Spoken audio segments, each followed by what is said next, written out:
ഞാൻ മജീദാണ്. നിങ്ങൾ എൻ്റെ വീഡിയോസ് ഫുള്ള് ഇത് കാണുകൊണ്ടു 4 ദിവസം കഴിഞ്ഞിട്ട് ഇന്നിപ്പോൾ ഒരു പണി കിട്ടി. ഈ വീടിൻ്റെ കോണിക്കോടിൻ്റെ പടവാണ്, കണ്ടില്ലേ? ഇതിൻ്റെ കോണിക്കോടിൻ്റെ പടവാണ്. അപ്പോൾ നാട്ടിൽ പണി ഇല്ലാത്തതല്ല. എന്ന് വെച്ചാൽ വീടിൻ്റെ തേപ്പ് ബംഗാളി റേറ്റിന് എടുത്തുങ്ങാണ്ട് എന്ന് വെച്ചാൽ രാവിലെ 7 മണിക്ക് ഇറങ്ങിയാണ്ട് രാത്രി 8 മണി 9 മണി വരെ പണി എടുക്കുകയെന്ന് വെച്ചാൽ പണിയുണ്ട്. അതുവരെ പണി എടുത്തിട്ടില്ലെങ്കിലോ കൂലി വെക്കൂല. അതാണ് നമ്മുടെ നാട്ടിലത്തെ അവസ്ഥ. ഇപ്പോൾ ഒരു 4 ദിവസം മുന്നേ ഉണ്ടായ ഒരു സംഭവം ഞങ്ങൾക്ക് പറഞ്ഞു തരാം. ഒരു കോൺട്രാക്ടർ എനിക്ക് വിളിച്ചുകാണ്ട് മജീദ് ഇങ്ങനെ ഇന്ന സ്ഥലത്ത് ഇവിടെ കരുവാരക്കുണ്ട് ഭാഗത്ത് ഒരു പണിയുണ്ട്, ആ പണി പോയി നോക്കിയായിരുന്നു. അപ്പോൾ അത് 1400 സ്ക്വയർ ഫീറ്റിൻ്റെ പെരയാണ് അതിൻ്റെ തേപ്പ്. അപ്പോൾ ഞാൻ പോയി നോക്കി. അപ്പോൾ അത് 1-ൻ്റെ മേലെ പണിക്കൂലി വരും. അതിൽ ഞാൻ മൂപ്പരോട് പറഞ്ഞു അതിന് 1 ലക്ഷം ഉറുപ്യ പണിക്കൂലി വരും പറഞ്ഞു. കാരണം അതിൻ്റെ അടി വരെ അടി കോൺക്രീറ്റ് ഇടണം, തറൻ്റെ മുകൾഭാഗം കോൺക്രീറ്റ് ഇടണം, എന്നിട്ട് അതിൻ്റെ തേപ്പം. അതിൽ മൂപ്പരോട് പറഞ്ഞു അതിന് 1 ലക്ഷം പണിക്കൂലി വരും പറഞ്ഞു. അതിൽ മൂപ്പര് എന്നോട് പറഞ്ഞത് വെച്ചാൽ മൂപ്പർക്ക് അത് മൊത്തം കരാറാണ്, സാധനം ഇറക്കിയാണ്ടാണ് മൂപ്പർക്ക് കരാറ്. അതിൽ മൂപ്പര് എന്നോട് പറഞ്ഞു, ആ കോൺട്രാക്ടർ എന്നോട് പറഞ്ഞു, ഒരു നിസ്കരിക്കുന്ന ആളാണ്, ആരെ കണ്ടാലും അസ്സലാമലൈക്കും ആൾക്കാർക്ക് കേൾപ്പിച്ച് സലാം പറയുന്ന ആളാണ്.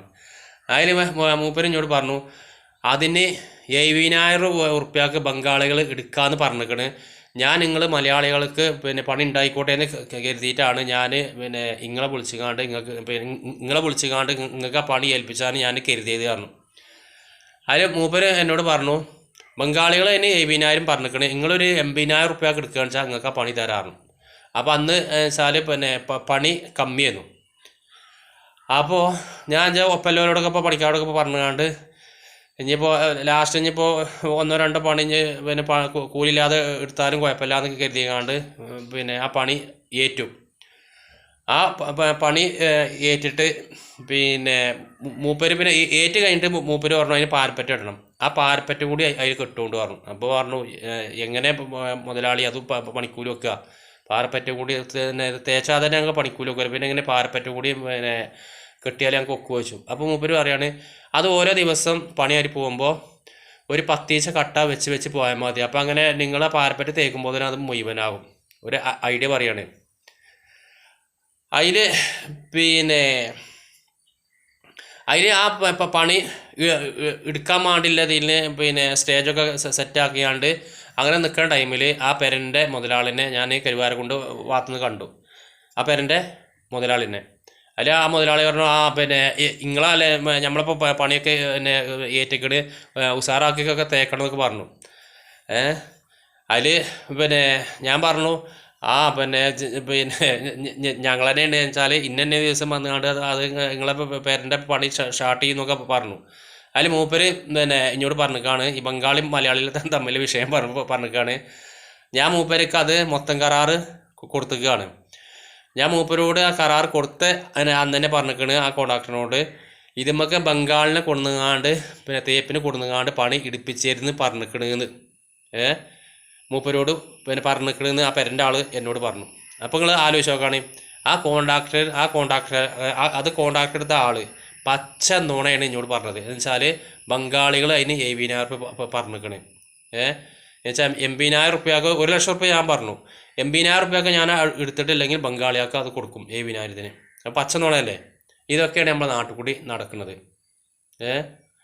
ഇപ്പം എന്താ അറിയോ, ഈ നമ്മളെ നാട്ടിൽ ചവറ് വെച്ചാൽ തൊടുത്ത ചെമ്മലിൻ്റെ മാതിരി ചവറ് പോലെയാണ് ഈ ഫീൽഡിൽ പണിക്കാർ. ഈ ബംഗാളികൾ ഈ ചെറിയ റേറ്റിന് എടുക്കുക പറഞ്ഞാൽ അവർ രാവിലെ 7 മണി തൊട്ടുകാണ്ട് രാത്രി 8 മണി 9 മണി വരെ പണിയെടുത്തുകൊണ്ട് ഒപ്പിച്ചാണ്. ഐറ്റാക്കും ചില പണിയുമ്പോൾ കൂലി വെക്കണില്ല. ഇതിൻ്റെയൊക്കെ ലാഭം പറഞ്ഞാൽ ഈ മൊത്തം കരാർ എടുക്കുന്ന ചില കോൺട്രാക്ടർമാർ, എല്ലാ കോൺട്രാക്ടർമാരും പറയില്ല, നല്ല കോൺട്രാക്ടർമാരുണ്ട്. ഈ ചില കോൺട്രാക്ടർമാർ അതേമാതിരി ചില ഓട്ടോറിക്ഷക്കാരുണ്ട്, എല്ലാ ഓട്ടോറിക്ഷക്കാരുണ്ട്, ചില ഓട്ടോറിക്ഷക്കാരുണ്ട്. കാരണം അവർക്ക് ബംഗാളികൾക്ക് ഇതേമാതിരി പണി പിടിച്ച് കൊടുത്താൽ ഓൽക്ക് 1000-2000 രൂപ വെള്ളം കൂടി കിട്ടും. പിന്നെ ആ പെരൻ്റെ പണി കഴിയോളം ഓൽക്കുള്ള ഓട്ടോറിക്ഷ ട്രിപ്പും കിട്ടും. ഇങ്ങനത്തെ ആൾക്കാരുണ്ട് നമ്മുടെ നാട്ടിൽ കൂടി. ഇനി മറ്റൊരു കാര്യം പറഞ്ഞുതരാം. ചില കച്ചവടക്കാർ കച്ചവടം കമ്മി എന്നുവെച്ചാൽ തുണിക്കട പലർക്ക് അങ്ങനത്തെ ആൾക്കാർ കച്ചവടം കമ്മി പറയലുണ്ട്. എങ്ങനെ ഞങ്ങളെപ്പോലത്തെ ആൾക്കാർക്ക് പണി ഉണ്ടെങ്കിലുള്ളൂ നിങ്ങൾക്ക് കച്ചവടം ഉണ്ടാക്കുക. അതുകൊണ്ട് നിങ്ങൾക്കൊരു ഓർമ്മ വേണം. ബംഗാളിയൊക്കെ പണി കൊടുക്കണ്ടെന്നല്ല, പക്ഷേ ഞങ്ങളെപ്പോലത്തെ ആൾക്കാർക്ക് കൂടി പണി വേണമെന്ന് കരുതിക്കൊണ്ടു. നമ്മുടെ നാട്ടിൽ നിന്ന്, നമ്മുടെ കേരളത്തിൽ നിന്ന് ഒരു ദിവസം കോടിക്കണക്കിന് ഉറുപ്പിയാണ് അന്യസംസ്ഥാന മേഖലയ്ക്ക് പോണത്. ഇവിടെ ഇറങ്ങി കളിക്കേണ്ട പൈസയാണ് പോണത്. ഓക്കെ, അപ്പോൾ അങ്ങനെയൊക്കെയാണ് നമ്മുടെ നാട്ടിലത്തെ അവസ്ഥകൾ. ഓക്കെ.